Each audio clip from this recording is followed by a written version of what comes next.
Good morning. आज क्या पढ़ना है? जेनेटिक्स। आज का टॉपिक है जेनेटिक्स, यानी कि हिंदी में क्या बोलेंगे? अनुवांशिकी।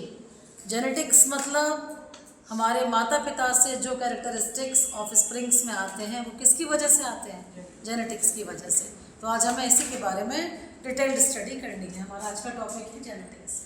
सबसे पहले जेनेटिक्स टर्म किसने दिया? डब्ल्यू वेटसन ने। सबसे पहले जेनेटिक्स टर्म किसने दिया? डब्ल्यू वेटसन ने। उसके बाद जेनेटिक्स है क्या? सबसे पहली बात तो जेनेटिक्स क्या है? Collective study of characteristics and variations. कौन से कैरेक्टरिस्टिक्स? Genetic characteristics. हमारे पास दो तरह के लक्षण होते हैं हमारे शरीर में। एक होते हैं मॉर्फोलॉजिकल, यानी कि जिनको हम अभी आगे पढ़ेंगे टॉपिक्स में, जिनको हम बोलेंगे फिनोटाइप। एक होते हैं हमारे जेनेटिकल कैरेक्टरिस्टिक्स, जिनको हम बोलते हैं जीनोटाइप। तो जेनेटिक, आपका जो जेनेटिक्स वर्ड है, जेनेटिक्स वर्ड किस वजह से है? Collective study of heredity and variations. दोनों की स्टडी करना है। कलेक्टिव स्टडी मतलब हमें हेरिडिटी के बारे में भी पढ़ना है और हमें वेरिएशंस के बारे में भी पढ़ना है। पहले हम लेते हैं वेरिएशंस, या पहले हेरिडिटी लेते हैं। चलिए, हेरिडिटी क्या है? हमारी बॉडी में क्रोमोसोम्स हैं। हमारी बॉडी में क्रोमोसोम्स पड़े हुए होते हैं। जैसे कि मान लीजिए ये आपकी एक सेल है, सपोज करिए दिस इज अ सेल। इस सेल के अंदर ये क्या होगा? आपका ये आपका न्यूक्लियस होगा। इसमें कुछ थ्रेड लाइक स्ट्रक्चर ऐसे पड़े होते हैं ना, कुछ थ्रेड लाइक स्ट्रक्चर ऐसे पड़े होते हैं। यहाँ डेंस आपका न्यूक्लियोलस टाइप स्ट्रक्चर होता है। वो तो आपने सेल वाले टॉपिक में पढ़ा ही है सारा का सारा। अब ये जो थ्रेड लाइक स्ट्रक्चर्स हैं, दीज आर कॉल्ड क्रोमोसोम्स। क्या कहलाते हैं? क्रोमोसोम्स। अब इन क्रोमोसोम्स पर ही, क्रोमोसोम्स का नंबर कितना है एक सेल में? 23 की पेयरिंग होती है। 23 फादर, 23 मदर। पैटर्नल कैरेक्टरिस्टिक्स कितने होंगे? 23। यानी कि पिता से आने वाले लक्षण कितने होंगे? 23। माता से आने वाले लक्षण कितने होंगे? 23। होते तो 46 ही हैं आपके, 46 हैं, लेकिन पेयरिंग में होते हैं हमेशा क्रोमोसोम्स। तो 23 का पेयर बनेगा, यानी कि उसमें से 23 फादर के लिए जाएंगे, 23 मदर के लिए जाएंगे। तो ये 46 क्रोमोसोम्स ऑफ स्प्रिंग्स में कैसे आएंगे? This is called genetics. उन लक्षणों का, जैसे कि मैं हूँ या आप हैं, तो क्या मेरे और आपके बीच में कोई सिमिलरिटी है? शायद कोई एक आध कैरेक्टरिस्टिक मिलता जुलता हो हमारा, लेकिन मैं और मेरे बच्चे में बहुत सारी सिमिलरिटीज़ होंगी। आप में और आपके माता पिता में, आपके पेरेंट्स में बहुत सारी सिमिलरिटीज़ होंगी, क्योंकि ट्रेड्स, जीन्स, हेरिडिटी के हिसाब से, जो क्रोमोसोम्स के हिसाब से लक्षण आएंगे वो आपके माता पिता के ही आपके अंदर आएंगे। जैसे हम बहुत नॉर्मल फनी वाली अगर बात की जाए तो क्या डॉग के जीन्स या डॉग के ट्रेड्स या डॉग के क्रोमोसोम्स कैट में आ सकते हैं, या लॉयन के मंकी में आ सकते हैं। जो पेरेंटल होगा, जो मैटरनल होगा, जो फादर होगा, जो मदर होगा, उसका जब क्रोमोसोम जाइगोट बनाएगा, उन दोनों के जाइगोट पढ़ा है आप सबने। जब जाइगोट बनाएगा तो जाइगोट में कितने होंगे? हमेशा डिप्लॉयड होगा। जाइगोट कैसा होता है? जाइगोट हमेशा आपका डिप्लॉयड होगा। जाइगोट में जो कैरेक्टरिस्टिक्स बनेंगे वो 23 क्या होंगे? फादर के भी होंगे और मदर के भी होंगे, दोनों। ये आपका किसकी वजह से आया? ये आपका जेनेटिक्स की वजह से आया। This is called genetics.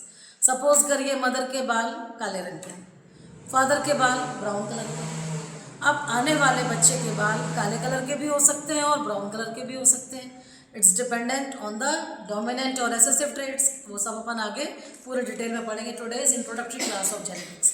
आज जेनेटिक्स का केवल अपन इंट्रोडक्शन पढ़ रहे हैं। तो मेरी बात समझ में आई कि हेरिडिटी क्या है? Transfer of characteristics, transfer of genetic characteristics from parents to offsprings. Offsprings में पेरेंट्स से जेनेटिक कैरेक्टरिस्टिक्स का आना कहलाता है आपका हेरिडिटी। अब दूसरा टॉपिक आपका है वेरिएशन। पहले इंट्रोडक्शन और ले लेते हैं। तो वेरिएशन क्या है? Genetics collective study of heredity and variations. Heredity word समझ आ गया आपको अच्छे से? हेरिडिटी क्या है? संतान में माता पिता के जेनेटिक लक्षणों का आना कहलाता है हेरिडिटी। अब अगला टॉपिक हम पढ़ेंगे वेरिएशन। वेरिएशन क्या है? Individuals of some species have some differences, these are called variations. Individual of same species, individuals of same species से मतलब क्या हुआ? जैसे कि एक माता पिता के दो बच्चे हैं, एक भाई और एक बहन, दो ट्विंस भी हैं मान लीजिए, इवन दो ट्विंस भी हैं, दो जुड़वा बच्चे भी हैं, तो माता पिता के कैरेक्टरिस्टिक्स जो होंगे वो उन दोनों बच्चों में आएंगे। सपोज करिए भाई की हाइट, मैं एग्जाम्पल से समझाती हूँ आपको, इसके बाद समझाऊंगी, बिठाना पड़ेगा अभी। सपोज करिए भाई और बहन दो हैं। अब जैसे अभी हेयर कलर की बात हमने की थी कि फादर के बालों का कलर ब्लैक है और मदर के बालों का कलर ब्राउन है। अब आने वाले चाइल्ड में दोनों चांसेस हैं, ब्राउन भी हो सकता है और ब्लैक भी हो सकता है। तो सपोज करिए कि फादर का जो ट्रेट आया वो ब्राउन कलर का हेयर का, वो बेटी में आ गया, तो जो गर्ल चाइल्ड है उसके बाल कैसे हुए? ब्राउन कलर के हुए। अब जो मदर का ट्रेट है ब्लैक हेयर का, वो बेटे में आ गया, तो जो बॉय चाइल्ड है उसके बाल कैसे हो गए? काले कलर के हो गए। अब मदर की हाइट कम है, फादर की हाइट ज़्यादा है, तो मदर की हाइट का ट्रेट बेटी में आ गया, बेटी शॉर्ट हाइटेड है। फादर की हाइट का ट्रेट लॉन्ग है, टॉल है, वो किस में आ गया? बेटे में। तो ये दो बच्चे एक ही माता पिता के हैं, एक ही माता पिता की संतान है, क्रोमोसोम्स ट्रांसफ़र भी वही हो रहे हैं, डीएनए भी वही है, जीन भी वही है, लेकिन वेरिएशन आ गया कि नहीं आ गया? क्योंकि जब कैरेक्टरिस्टिक्स मल्टीप्लाई होंगे, जब जीन आपका ट्रेट्स एलेल्स में पोजीशन क्रिएट करेगा, अभी अपन पढ़ेंगे ये सब टॉपिक्स आगे, तो क्या होगा? इट डजेंट मैटर कि कौन सा आना है, कोई भी आ सकता है। डोमिनेंट पहले आएगा, रिसेसिव बाद में आएगा, ये थ्योरी आप मेंडल्स के भी आगे पढ़ेंगे। तो जो मेरा बताने का उद्देश्य, वेरिएशन हुआ दो बच्चों में कि नहीं हुआ? एक छोटी हाइट का है और ब्राउन बाल का है, दो ट्रेट लिए हमने केवल अभी, ऐसे तो 23 ट्रेट्स चाहिए। 23 ट्रेट्स क्या? 23 क्रोमोसोम्स को जाने कितने ट्रेट्स हैं? हज़ारों ट्रेट्स हैं, हज़ारों लक्षण बॉडी में आने हैं हमारी। तो दो ट्रेट्स के हिसाब से भी अगर अपन ले रहे हैं तो दोनों डिफरेंट हो गए कि नहीं हो गए? तो ये वेरिएशन क्रिएट हुआ कि नहीं हुआ? जैसे आप अभी बायो में स्पीशीज़ पढ़ते हैं, जैसे आपने मैंगो पढ़ा, तो मैंगो कितने तरह का पढ़ा? बहुत सारे तरह का। अपनी आम भाषा में भी हम बात करते हैं, चूसने वाला आम, कलमी आम, मैंगो शेक वाला आम, अपनी भाषा में जो हम बोलते हैं। तो आम की कई सारी वैरायटीज़ हैं कि नहीं है? कोई भी चीज़ हम खरीदने जाते हैं तो उसकी कई सारी वैरायटीज़ मिलती हैं। आप साइंटिफिक नेम्स जो पढ़ते हैं स्पीशीज़ के या किसी के भी, तो जितनी भी स्पीशीज़ हैं तो क्या वो सेम है? होमोसेपियंस आपने पढ़ा, तो होमोसेपियंस करोड़ों हैं, अरबों क्वांटिटी में है। तो क्या Mongolians, Africans, Negroes, Americans, Chinese, Indians, all are same, they all are homo sapiens, but still they are different because of the variation, क्योंकि सबके पेरेंट्स अलग हैं, सबका एनवायरमेंट। अच्छा, जेनेटिक्स पे कुछ ना कुछ फैक्टर तो एनवायरमेंट का भी पड़ता ही पड़ता है। अभी आप आगे जब पढ़ेंगे कि जैसे मैं सोमेटिक अभी मैं बताऊंगी आपको, तो एनवायरमेंट का भी असर पड़ता है। भले ही इंडियन है और समझ लीजिए हम लोग नॉर्थ इंडियन से हम लोग यहाँ रह रहे हैं, अब मेरा आने वाला जो जनरेशन है, मेरा बेटा सपोज करिए आप अमेरिका में सेटल हो गया, तो उसके बाद के जो जनरेशन्स आएंगे उसके बच्चे अमेरिका में ही रहेंगे, तो वो कुछ ना कुछ उनके कॉम्प्लेक्शन में चेंज आएगा कि नहीं होगा? मेरा बेटा बहुत अगर गोरा नहीं भी होगा तो जो वहाँ के बच्चे होंगे, जब उसके बाद उसकी जनरेशन आगे बढ़ेगी तो क्या हो जाएगा? इंग्लिश ऑटोमेटिक बाय बर्थ उन बच्चों की अच्छी होगी, क्योंकि उनको एनवायरनमेंट वही मिल रहा है, उनकी फूड हैबिट्स अलग होंगी, उनका लाइफ स्टाइल अलग होगा, तो एनवायरनमेंट का फ़र्क पड़ता है। भले ही वो कहाँ को बिलोंग करता था, वो इंडिया को बिलोंग करता था, वो महुआ को बिलोंग करता था।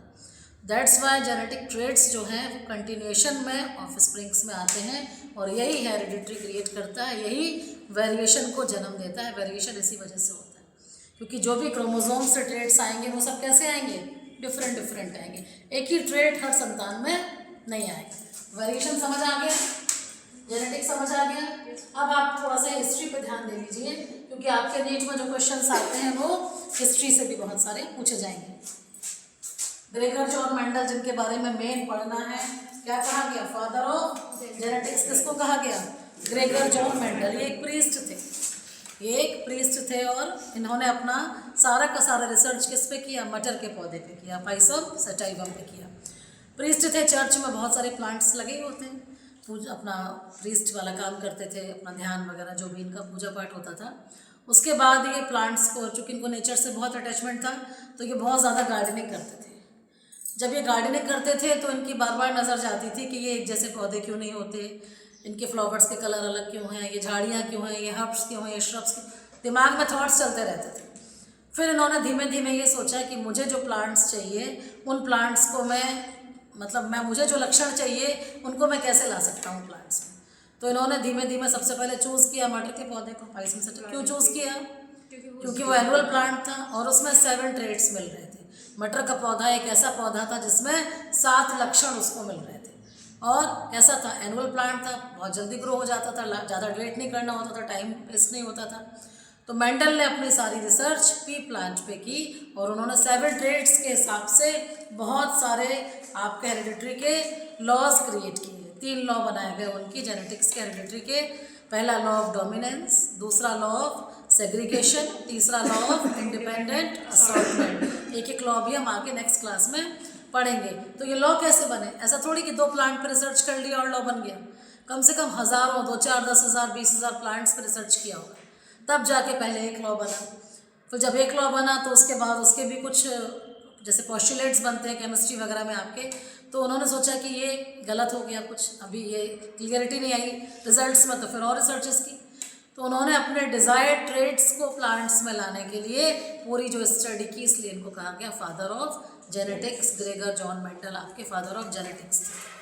अब ग्रेगर जॉन मेंडल ने जब जेनेटिक्स के पूरे सारे काम किए तब तक जीन नाम आइडेंटिफाई ही नहीं हुआ तब तक। और ऐसा तो है नहीं कि मेंडल की सारी थ्योरी, सारी रिसर्च पब्लिश तुरंत होगी। मेंडल की डेथ के बाद हुई, बहुत सालों बाद इनके जो लिखे हुए आर्टिकल्स थे वो पड़े रहे कहीं कचड़े में। किसी और ने जब रिसर्च की तब ढूंढा गया कि एक साइंटिस्ट और था जो अब इस दुनिया में नहीं है, उसके रिसर्च पेपर्स पढ़े, उनको लिया गया। हमेशा ही ऐसा होता है जब रिसर्च होती है किसी भी चीज़ की साइंस में, तो ज़्यादातर केसेस में उनकी डेथ के बाद उनको कुछ मिलता है।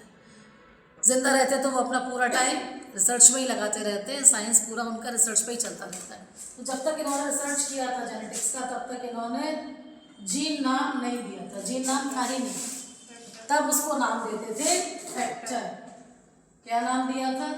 फैक्टर। तो मेंडल ने जिस हिसाब से काम किया तो मेंडल ने उसको नाम दिया फैक्टर। अब W. Bateson, father of modern genetics. Mendel के बाद जिसने रिसर्च सबसे ज़्यादा की वो कौन था? W. बेटसन, जिनको फादर ऑफ मॉडर्न जेनेटिक्स कहा गया। मॉडर्न जेनेटिक्स मतलब जीन आइडेंटिफाई कर लिया, एलिल्स कर लिया, बहुत सारी चीज़ें, होमोजाइगस, हेट्रोजाइगस, जो भी टर्मिनोलॉजी हम लोग पढ़ेंगे आगे जाके, तो इनको कहा गया फादर ऑफ मॉडर्न जेनेटिक्स। किसको कहा गया? W. बेटसन। और ग्रेगर जॉन मेंडल को क्या कहा गया? Father of genetics. फिर एक और साइंटिस्ट आए, मॉर्गन, उनका नाम था मॉर्गन। उन्होंने फादर ऑफ एक्सपेरिमेंटल जेनेटिक्स उनको नाम दिया गया। क्यों दिया गया? सबसे ज़्यादा एक्सपेरिमेंट जो किए जीन्स पे, लिंक, क्रॉसिंग जीन, लिंकेज वगैरह, जो नई टर्मिनोलॉजी, जो बायोटेक्नोलॉजी के टर्म्स यूज़ किए गए, उसके लिए किसको दिया गया? Morgan, father of experimental genetics. फिर उसके बाद और मॉडिफिकेशन हुआ, क्या नाम आया? ए. गैरोल्ड। इनको फादर ऑफ ह्यूमन जेनेटिक्स और बायोकेमिकल जेनेटिक्स कहा गया। जो अभी म्यूटेशन की बात मैं कर रही थी, बायोटेक्नोलॉजी की बात कर रही थी, तो और जो न्यू बिल्कुल रिसर्चेज हुए उसमें किसका रोल है सबसे ज़्यादा? ए. यहाँ तक क्लियर? हिस्ट्री तक क्लियर? कोई दिक्कत नहीं। अब वेरिएशन की बात जो आ रही थी, वेरिएशन कितने तरह के होते हैं? Variation are of 2 types. कितने तरह के?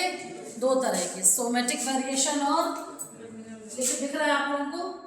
सोमेटिक वेरिएशन और जर्मिनल वेरिएशन। सोमेटिक नाम से ही क्लियर है, बताओ सोमेटिक क्या है?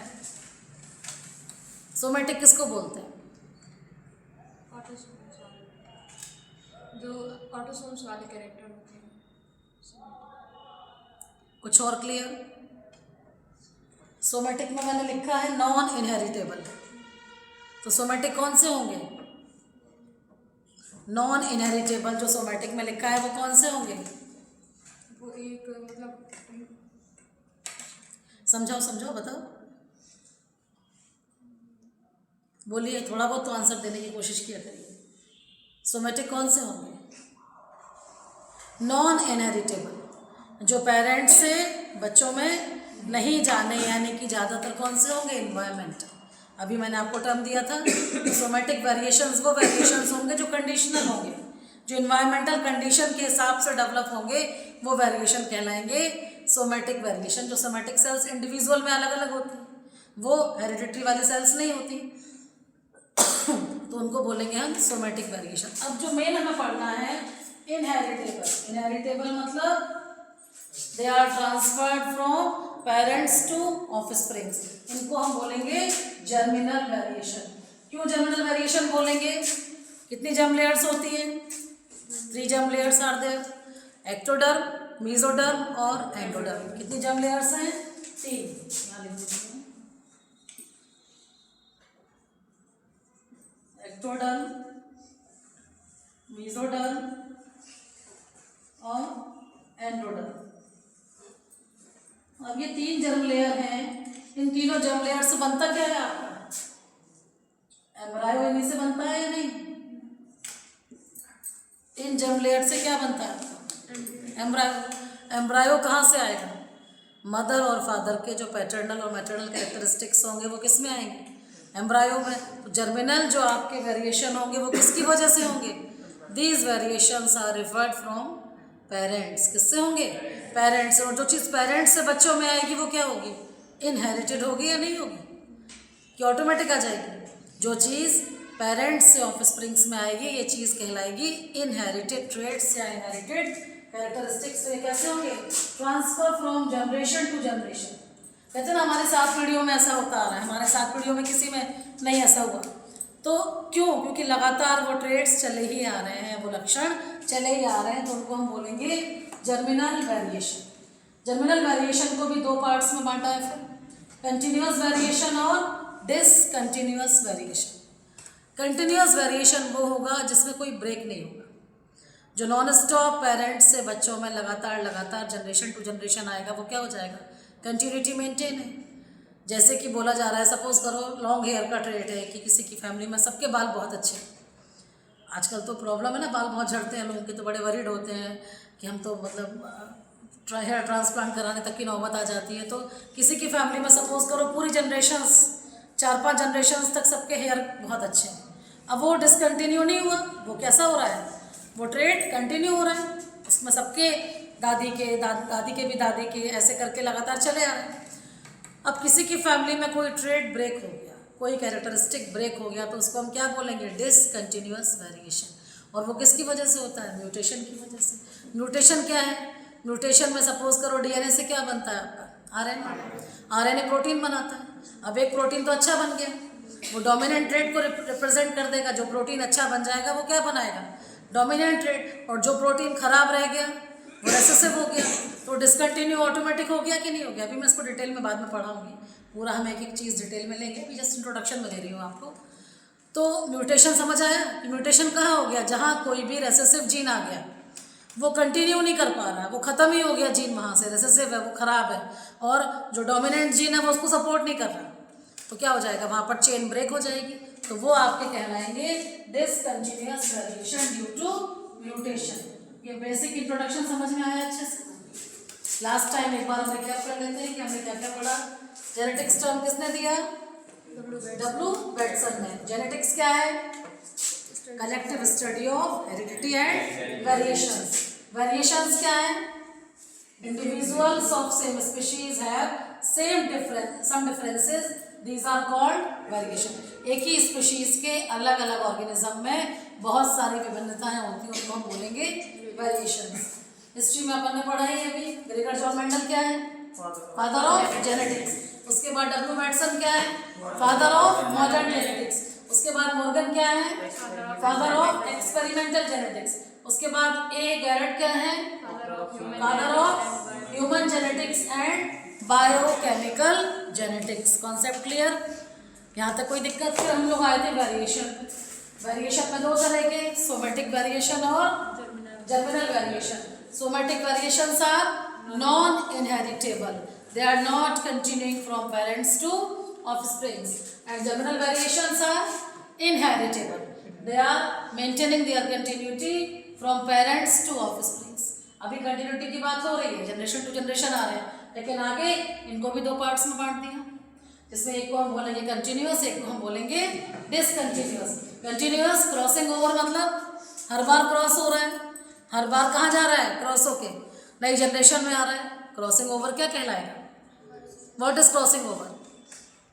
क्रॉसिंग ओवर जब मियोटिक सेल डिवीजन होती है उसमें होता है, उसके प्रोफेज में होता है। जब आपकी स्टेजेस होंगी प्रोफेज, मेटाफेज, एनाफेज, टेलोफेज, जब आपका सेल डिवीजन होगा तो जो कंटिन्यूटी में ट्रेड्स आएंगे वो कहलाएंगे कंटिन्यूस वेरिएशन, और जो ब्रेक हो जाएंगे ड्यू टू म्यूटेशन की वजह से जो ब्रेक हो जाएंगे वो कहलाएंगे डिसकंटिन्यूअस वेरिएशन। अब हम कुछ टर्म्स को पढ़ लेते हैं।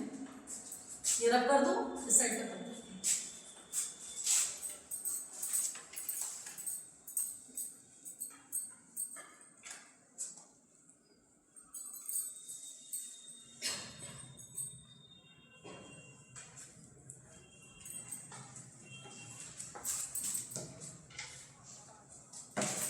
अभी जो बात हुई थी एक सेल में, ये क्या पढ़े हैं? क्रोमोसोम्स। क्रोमोसोम्स के स्ट्रक्चर में आप कंफ्यूज होते हैं कई बच्चे। क्रोमोसोम वैसे में कैसा दिखता है? मिकी माउस के दो ऊपर कान, दो मिकी माउस के कान ऐसे होते हैं ना, साइड में बिखरे बिखरे बड़े और मोटे से होते हैं। क्रोमोसोम का स्ट्रक्चर ऐसे होता है। कुछ लोग कहते हैं क्रोमोसोम का स्ट्रक्चर ऐसा होता है। अब आप कौन सा मानोगे? इसको क्या बोलते हैं? This is called centromere. इसको हम क्या बोलेंगे? सेंट्रोमियर। सेंट्रोमियर। अब ये क्रोमोसोम है, ये क्रोमोसोम है, बताओ क्या क्रोमोसोम है? किसको क्रोमोसोम कहेंगे? ऊपर वाला फुल क्रोमोसोम होता है। ऊपर वाला क्रोमोसोम है या नीचे वाला? ये नॉर्मल क्रोमोसोम है। इसको हम क्या बोलेंगे? नॉर्मल क्रोमोसोम ये होता है। मैं आपके सारे डाउट्स क्लियर करने की वजह से छोटी छोटी चीजें आपको बता दी। ये जो क्रोमोसोम है इसको हम बोलते हैं रेप्लिकेटेड क्रोमोसोम। क्या बोलेंगे इसको? Replicated chromosome.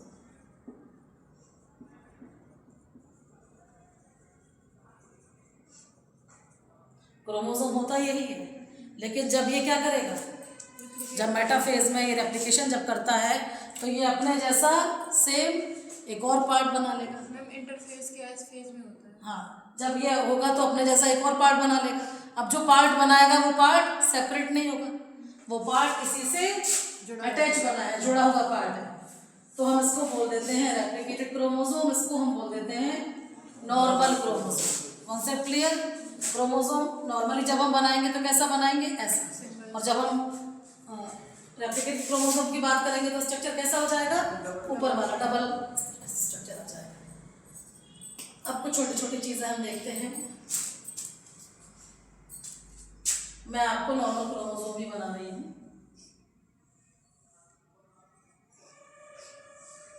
सपोज करिए ये क्रोमोसोम है। अब क्रोमोसोम में क्या पड़ा होता है?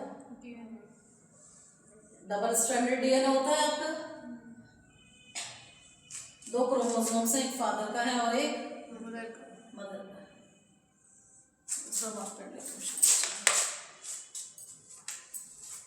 इसमें भी क्या पड़ा है? डबल स्ट्रैंडेड डीएनए दोनों में पड़ा होगा। ये हो गया आपका फादर का, ये हो गया आपका मदर का। अब पहला टर्म जो हमें जेनेटिक्स में आया था ऐसे जीन। पहला टर्म हमें क्या पता होना चाहिए? What is gene? जीन क्या है? अब ये आपका जो डीएनए है, जीन क्या है? जीन एक सेगमेंट है। किसका सेगमेंट है? डीएनए का सेगमेंट। लेकिन जीन की डेफिनेशन जब हम बनाएंगे प्रॉपर डेफिनेशन तो क्या बनाएंगे? Gene is a segment of DNA. Gene से क्या बन, डीएनए से क्या बनते हैं? सपोज करिए कि आपका डीएनए है, इसका ये एक पार्ट यहाँ से यहाँ तक मैंने ले लिया, एक पार्ट यहाँ से यहाँ तक ले लिया। अब जीन का ये पार्ट जो बना रहा है, ये क्या बना रहा है? एक आरएनए बनाएगा। डीएनए से क्या बनते हैं? आरएनए।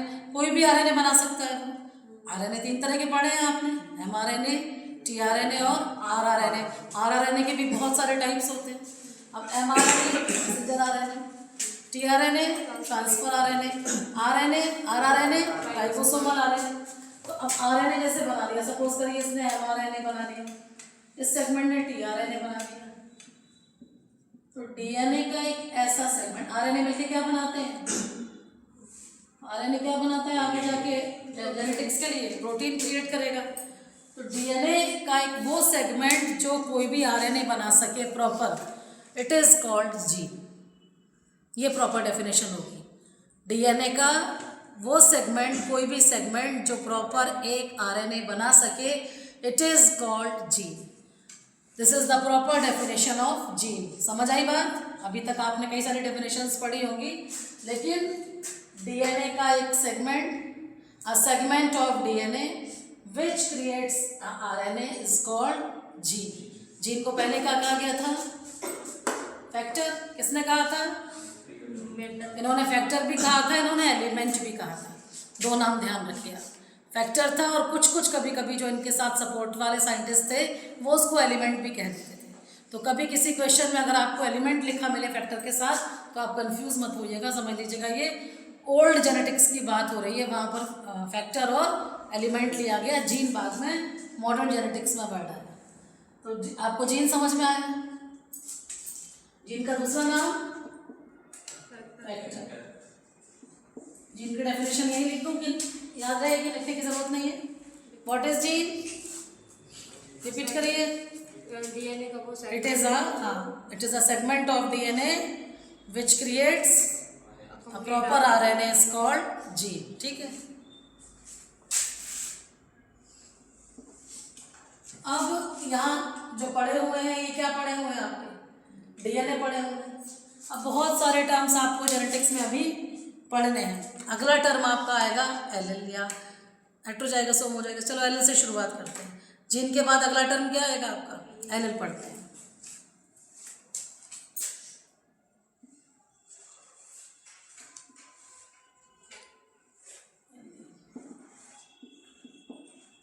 मैंने अभी आपको बताया कि पैटर्नल कैरेक्टरिस्टिक्स आएंगे और मैटरनल आएंगे। 23 किसके आने हैं? मदर के। 23 किसके आने हैं? मदर के। अब हम कोई भी ट्रेट लेंगे या कोई भी जीन लेंगे,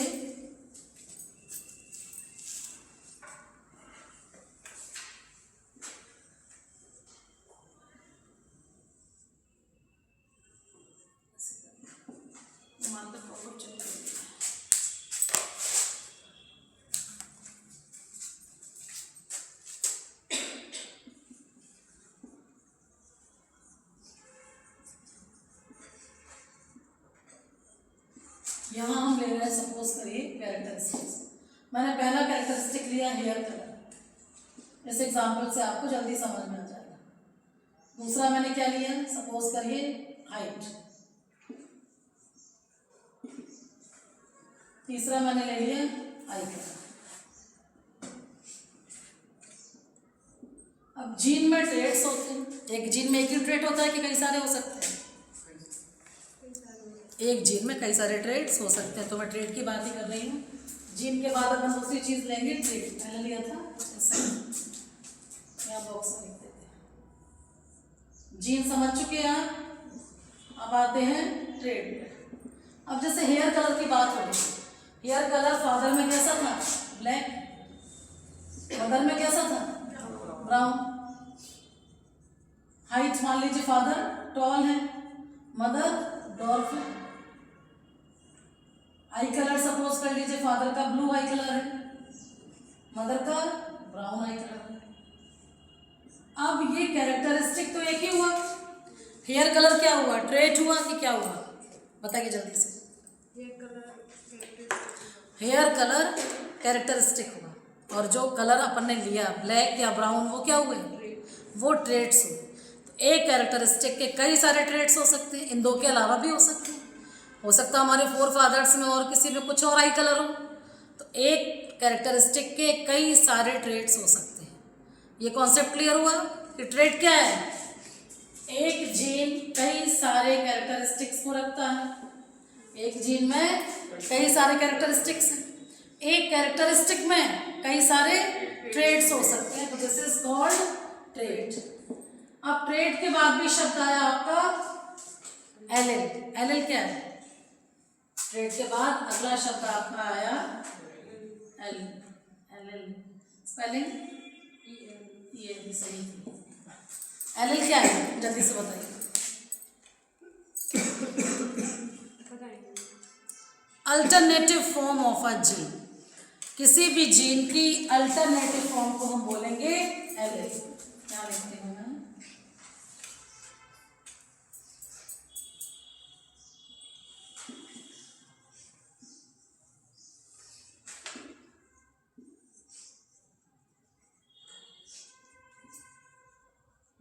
जैसे टॉल की बात आ रही थी, यहाँ पर टॉल आया तो कैपिटल टी पढ़ेंगे सब हम आगे जाके। इसको हम क्या लिखेंगे? Small T. तो अल्टरनेटिव फॉर्म होगी जीन की कि नहीं होगी? या तो टॉल आएगा या डॉर्फ आएगा। तो वो कौन रिप्रेजेंट करेगा? एलिल रिप्रेजेंट करेगा। तो ट्रेट का अगला पार्ट क्या होगा? एलिल। एलिल उस अल्टरनेटिव फॉर्म को रिजनरेट करेगा, दर्शाएगा, जो किसी भी ट्रेट के अंदर होगी। और वो किसकी वजह से होगा? म्यूटेशन की वजह से होगा।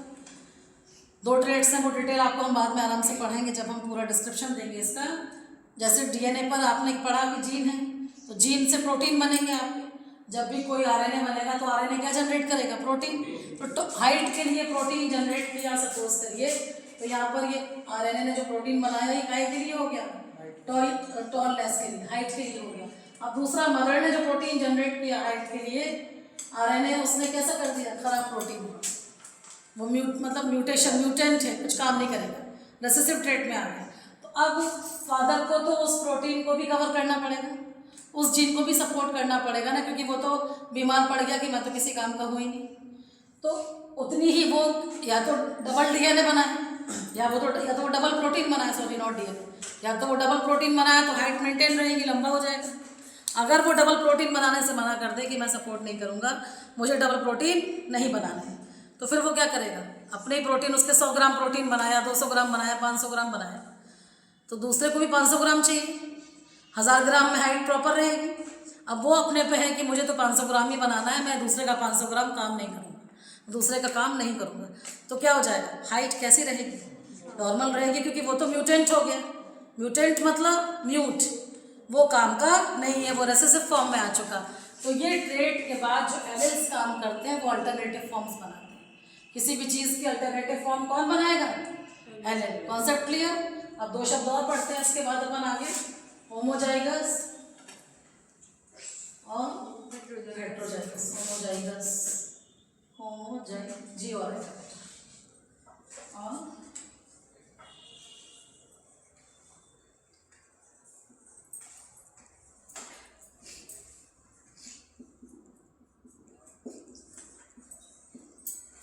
होमो शब्द जहाँ भी आएगा, होमो मतलब सिमिलर, होमो शब्द जहाँ भी आएगा मतलब 2 चीज़ें सेम है, दे आर होमो, सिमिलर है। हेट्रो वर्ड जहाँ भी आएगा मीन्स डिसिमिलर। तो होमोजाइगस क्या है आपका?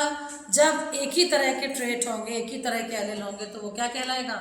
होमोजाइगस। जैसे टॉलनेस शो कर रहा है, जब आप आगे मंडल्स लॉ पढ़ेंगे तो आप इसमें जब जीनोटाइप और फिनोटाइप रेशियो पढ़ेंगे आगे जाके, तो जीनोटिपिकली सेम जो होगा वो हमेशा होमोजाइगस होगा। वैसे तो मिक्स होंगे, फिनोटाइप में तो मिक्स्ड है, टॉल प्लांट में रेसेसिव फॉर्म में वो जीन होगा आगे जाके। ये डिटेल एक एक करके नेक्स्ट टॉपिक्स में पढ़ेंगे जब हम टॉपिक को आगे कंटिन्यू करेंगे।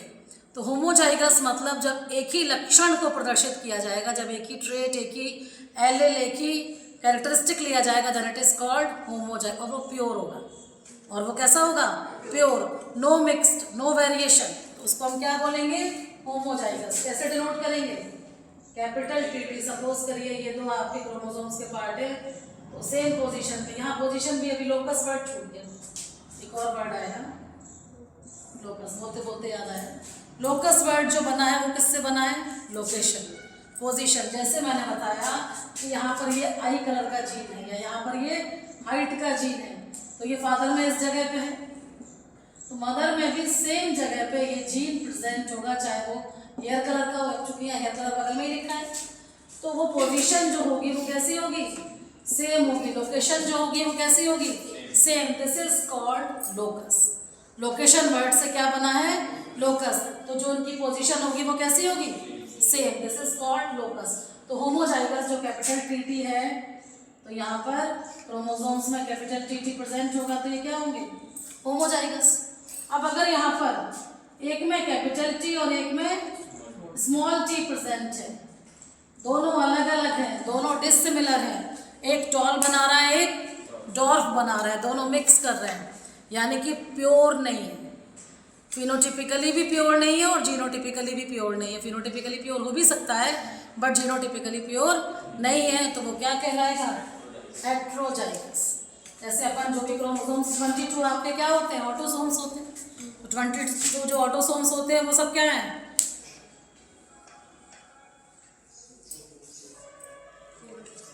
22 ऑटोसोम्स को हम क्या बोलेंगे? अगर वो सिर्फ मदर के हैं तो वो होमोजाइगस होंगे कि नहीं होंगे? अगर वो सिर्फ फादर के हैं तो वो क्या है? होमोजाइगस। अब अगर उन्हीं ऑटोसोम्स को हम कहें आगे पेरेंट्स से बच्चों में आ गए, ऑफस्प्रिंग्स में आ गए, तो वो ज़रूरी नहीं है कि वो होमोजाइगस हो। वो होमोजाइगस हो भी सकते हैं, वो हेट्रोजाइगस भी हो सकते हैं। ज़्यादातर तो वो कैसे होंगे? हेट्रोजाइगस ही होंगे, क्योंकि पेरेंट्स से क्रॉसिंग ओवर तो हो ही गया उनका। फादर और मदर के ट्रेड्स तो मल्टीप्लाई हो ही गए, म्यूटेट तो हो ही गए वो। तो हेट्रोजाइगस वर्ड में आपका क्या है कॉन्सेप्ट क्लियर? कैपिटल टी और small T, concept clear? Homozygous repeat करो जल्दी से। चलो सारे डेफिनेशंस करते हैं। जीन क्या है? डीएनए का वो टुकड़ा जो खुद के लिए आरएनए मतलब खुद का एक हाँ, डीएनए का वो सेगमेंट जो एक प्रॉपर आरएनए बना है, जो प्रोटीन जनरेट कर सके, it is called gene. Trade, एक जीन में कई सारे कैरेक्टरिस्टिक्स होते हैं, उन कैरेक्टरिस्टिक्स में भी क्या प्रेजेंट है? Different traits. वो डिफरेंट ट्रेड्स मैटरनल और पैटर्नल दोनों क्या होंगे? डिफरेंट हो सकते हैं, सेम भी हो सकते हैं, कैसे भी हो सकते हैं, वो कहलाएगा ट्रेड। एलील क्या है? Alternative form of the trade, कि फादर का चूज किया या मदर का चूज किया, दो हैं, कौन सा चूज किया वो एलील आ गया।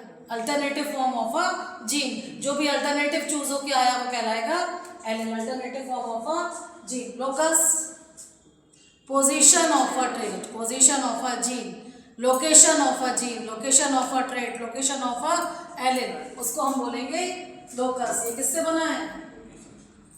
लोकेशन से बना है। एक और शब्द अब आप देखेंगे, आपने शायद सुना हो, शायद नहीं सुना हो, हेमीजाइगस वर्ड सुना है? हेमीजाइगस वर्ड सुना है? बहुत इंपॉर्टेंट वर्ड है। हेमीजाइगस शब्द का मतलब है, जैसे अभी हमने पढ़ा ऑटोसोम्स, 22 मदर 22 फादर, अब 22 मदर और 22 फादर के ऑटोसोम्स है। 23rd क्रोमोसोम क्या करता है? Sex determination. 22 XX है, यहाँ लिख देती हूँ। इनको क्या बोलेंगे? क्या बोलेंगे? ऑटो शब्द का मतलब, ऑटो मतलब सेल्फ, सेल्फ की बात होगी तो अपन ऑटोसोम। तो मदर के हैं तो ऑटोसोम, फादर के हैं तो ऑटोसोम। 22 XX ही रहेंगे, वो मदर में भी XX है और फादर में भी XX है। अब लेकिन 23rd क्रोमोसोम जो आपका है, ये मदर में कैसा है और फादर में कैसा है? तो मदर के अलावा फादर में जो XY क्रोमोसोम है, ये क्या कभी भी मदर में जा सकता है? मदर में वो क्रोमोसोम ही नहीं है जो गर्ल या बॉय चाइल्ड को आइडेंटिफाई कर पाए। वो क्रोमोसोम किस में है? वो क्रोमोसोम तो फादर में है। तो ऐसे को हम बोलेंगे हेमीजाइगस। क्या बोलेंगे? हेमीजाइगस। सिर्फ और सिर्फ मेल उसको रिप्रेजेंट कर रहा है, तो it is called hemizygous, not homozygous, not heterozygous, it is called hemizygous. Concept clear? ये चीज़ आप में से किसी को पता नहीं थी ना, नई चीज़ है ये। नीट में ये क्वेश्चन इस तरह से आपके आते हैं। हेमीजाइगस का concept clear? 22 XX chromosome father, 22 XX chromosome mother, these are called autosomes. अब ये होमोजाइगस कब है? जब या तो मदर में है तो होमोजाइगस है, या फादर में है तो होमोजाइगस। और इसके लिए एक शब्द आता है हैप्लॉइड। क्या आएगा? हैप्लॉइड। जब भी ये 22 क्रोमोसोम्स जो ऑटोसोम्स हैं, दीज आर कॉल्ड हैप्लॉइड। का मतलब है गुणा नहीं हुआ है। हैप्लॉइड का मतलब ये मल्टीप्लाई नहीं हुए, गुणित नहीं हुए, द्विगुणित नहीं हुए। जैसे अपन डिप्लॉइड शब्द बोलेंगे तो डिप्लॉइड शब्द होगा द्विगुणित, मल्टीप्लाई हो गए, क्रॉस हो गए, मतलब क्रॉस शब्द नहीं, मैथमेटिकली मल्टीप्लाई बोलेंगे उसको। तो होमोजाइगस में क्या आया? लास्ट टाइम इसलिए बार बार रिपीट करती हूँ कि कोई भी कॉन्सेप्ट आपका रह ना जाए। 22 ऑटोसोम्स हमेशा कैसे होंगे? कब? जब या तो सिर्फ ये मदर में है, जब ये या तो सिर्फ फादर में है, तब तक ये कहलाएंगे हैप्लॉइड। अब 22 के बाद 23rd क्रोमोसोम जो XX है, वो किस में रिप्रेजेंट होगा? हमेशा फादर में तो नहीं है, फादर में तो X और Y दोनों हैं। तो फादर में जब क्रोमोसोम X और Y है, ना तो वो हेट्रोजाइगस कहलाएगा, ना वो होमोजाइगस होगा, इट इज कॉल्ड हेमीजाइगस। जब बिल्कुल डिफरेंट ट्रेट को आइडेंटिफाई करे, और वो कोई मेल हो या फिर कोई फीमेल, फीमेल भी हो सकता है, बट एग्जाम्पल हमारे पास एक ही है क्योंकि मेल में होता है, तब हम उसको बोलेंगे हेमीजाइगस। ये डिप्लॉयड होगा कि एप्लॉयड होगा? ये भी एप्लॉयड होगा क्योंकि ये मदर में तो है ही नहीं। डिप्लॉयड कब होगा? हमेशा हेट्रोजाइगस कैसा होगा आपका? डिप्लॉयड। हेट्रोजाइगस हमेशा कैसा होगा? डिप्लॉयड। चाहे वो सेम में हो चाहे वो अलग में हो, हेट्रोजाइगस हमेशा डिप्लॉयड होगा, डबल उसमें वो आएंगे आपके सारे के सारे। यहाँ तक कॉन्सेप्ट क्लियर? Homozygous, heterozygous. अब एक और चीज अपन देखेंगे इसके बाद। लोकस हो गया, एलील हो गया, ट्रेट हो गया, जीन हो गया। क्या रह गया? होमोजाइगस, हेट्रोजाइगस हो गया। होमोलोगस क्रोमोसोम्स और होमोलोगस शब्द क्या है? होमोलोगस क्रोमोसोम वो दो क्रोमोसोम होते हैं जिनमें क्रॉसिंग ओवर होती है। होमोलोगस और हेट्रोलोगस नेक्स्ट टॉपिक अपन अगली क्लास में पढ़ेंगे क्योंकि उतना टाइम नहीं रह जाएगा अभी। Gene, trait, allele, locus, homozygous, heterozygous, hemizygous हो गया, आई कलर, हेयर कलर सारे हो गए, प्रोटीन हो गया, father of genetics Gregor John Mendel. बाकी टॉपिक्स हम अपने नेक्स्ट क्लास में लेंगे सारे के सारे, क्योंकि डिटेल टॉपिक है तो टाइम लगेगा उनको एक्सप्लेन करने में। इसको आप पढ़ के आइएगा एक बार, कल रिवाइज करके